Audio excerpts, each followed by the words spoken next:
And we're being joined on the program by a journalist, an author, filmmaker, creative director at Influx Visual, as well as an alumni of Lagos Business School. That's a Pan Atlantic University. Joining us on the program is Adewale Adebayo. Thank you so much for coming on the program. Good morning, and thanks for having me. I don't even know where do I start talking to you about journalism, writing, filmmaking? It's a big world. I started as a conventional journalist, just like you. But with time, we know you just have to evolve. That the digital space was waiting for some of us to come play big in it, and that was what brought about the involvement from being a journalist to a filmmaker and a content creator. So we want to quickly have a feel of your work. You know, you're multifaceted. There's so many things you are doing. So before we come back to you, let's just have a feel of your work, so the audience can have a feel of what we're talking about. The man does many things, so check it out. This girl will not kill herself. Bridget! Ah, now, Mama Felicia, what is it? So I'm not the problem, Abby. I didn't say that. I've been standing here calling you like 100 times, Bridget, you did not answer. I didn't hear you. I'm sorry. I know you did not hear me. You are busy thinking about that your useless and wicked husband. I don't insult my husband now. I don't like it. So I cannot tell you the truth, Abby. But anyway, I didn't come for quarrel. How far with your journal? How many make a right? Sit down there and do nothing. Please now. She's our only daughter. I have only a son. I do not have a daughter. Listen to yourself. No, just listen to yourself, Collins. Oh, so you now disown your daughter just because she makes a little mistake? A mistake? Yes. Look.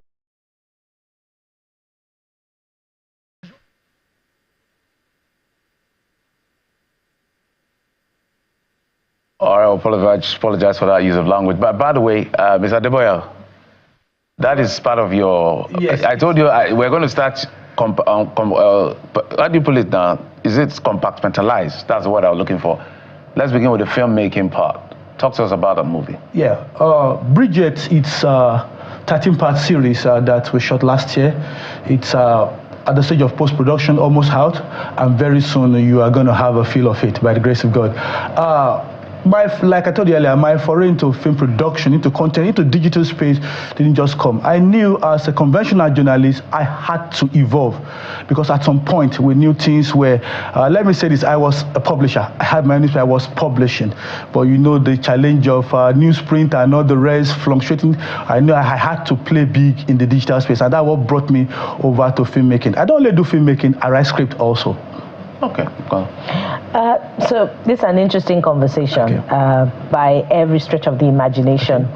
We started off from the second part of the program talking about the impact of the digitalization on every facet of work, and if we stretched it to Nollywood itself, we recall when it was inevitable that you did a promo on television to promote a film, but that in itself has been phased out.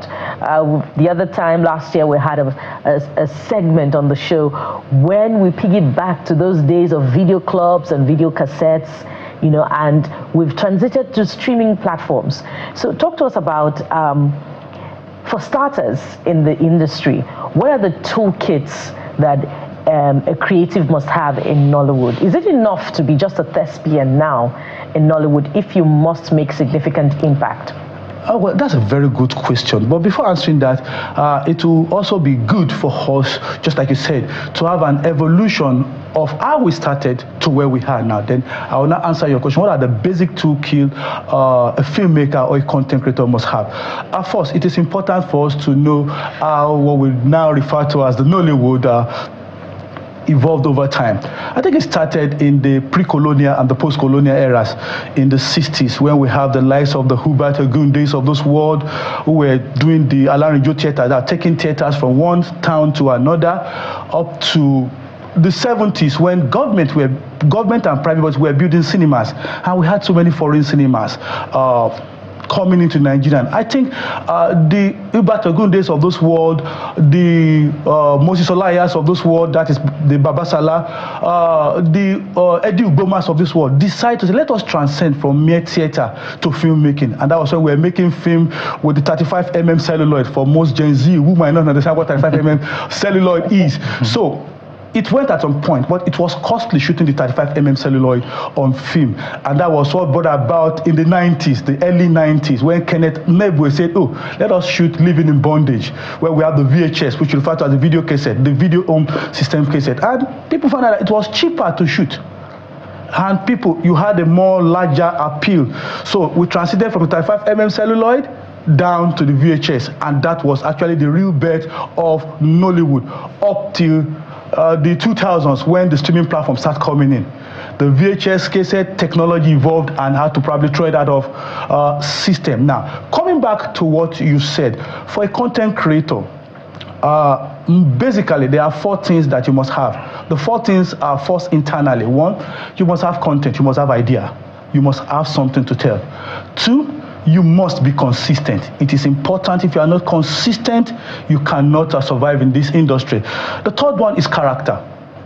You must have the right character, because this industry will try you, will tempt you and all the rest. Then the last one is the C, which I called collaboration. You must be able to collaborate. You can't do it alone. No filmmaker does it alone. So it is important. Now, for the right toolkit, your phone. You can start shooting with your phone. I tell most people I teach that, look, you don't need to get the bigger gadget. You can start with your phone. Start with what you have, grow with what you have, and when you get there, you can get the right gadget. But we have kids that want to buy the bigger camera, they want to buy an Arri Alexa. No. Start with what you have and grow with what you have. When you get there, you can have the money to get the right equipment. One of the things that is very complex to decipher for anybody is dealing with the audience, which is have they call it more like the purchasing pattern of your audience, how they want to consume your content and all of that. I see that a lot of people now, there was a time it was cinema, there's now a hybrid of cinema and streaming platform, but there's something going on now where a lot of people are now putting their movies on YouTube. I can also see your own on YouTube. What exactly is going on here? And now, you see, the digital space is wide. Is very, very, very wide. And just as it was projected this year, both on YouTube, stream and cinema, we expect to have close to $15 billion coming into the movie industry in Nigeria. It's massive. Now, every filmmaker has his own audience. And I tell people, you have to define your own audience. For the streaming platforms, let me also say this. The content we consume on the streaming platforms are actually determined by Nigerians in diasporas. What do they want to watch? Because most of the streaming platform makes their money from the diasporas. So they determine what they want to. And that's why you see a lot of epic movies on streaming platforms these days. Most of the streaming platforms are asking for epic movies. They want us to tell Nigerian stories, epic stories, and that's why they will pay through their nose to get epic stories on there. Now, for the YouTubers, YouTube, I tell people who are growing, you can start with the YouTube. People can know it because it is free. Or you just load your data and go on YouTube and your film is there. There is no too much regulation on YouTube as compared to streaming platforms and cinemas where you must go to the Nigerian Film and Video Censor Board and all the rest. So, but most importantly, let us produce good content that is educative, entertaining, and informative. So basically, your audience is determined by your pocket and your budget too.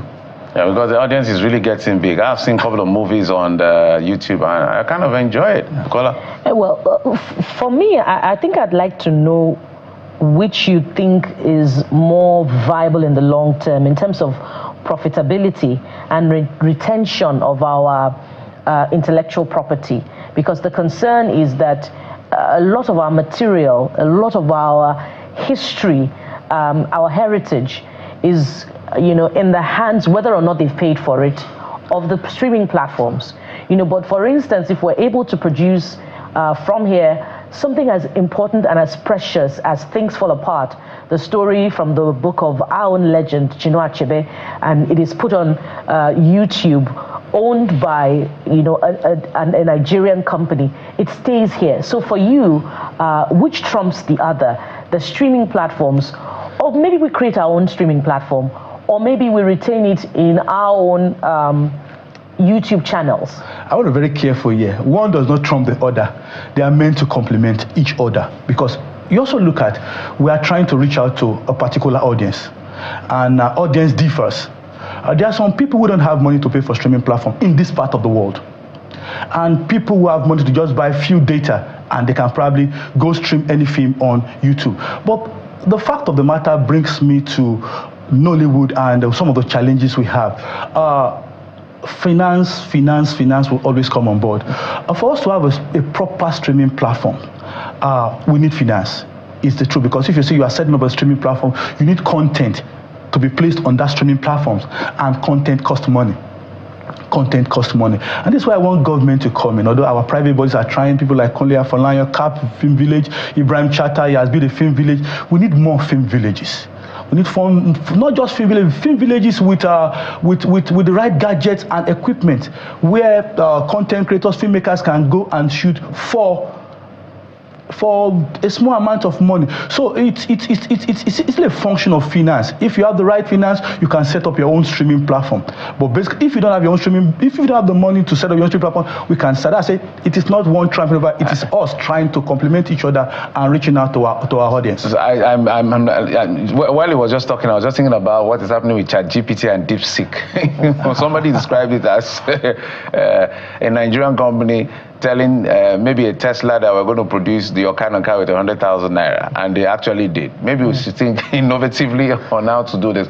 But as we begin to wind down, what are the things you think, do you think the policymakers can begin to put in place in terms of implementation? There's a lot of talk from Ministry of Art, Culture, Tourism, and I think there are three, creative economy. Yeah. There's a big plan. There's a very ambitious, bold plan, but implementation is another kettle of fish.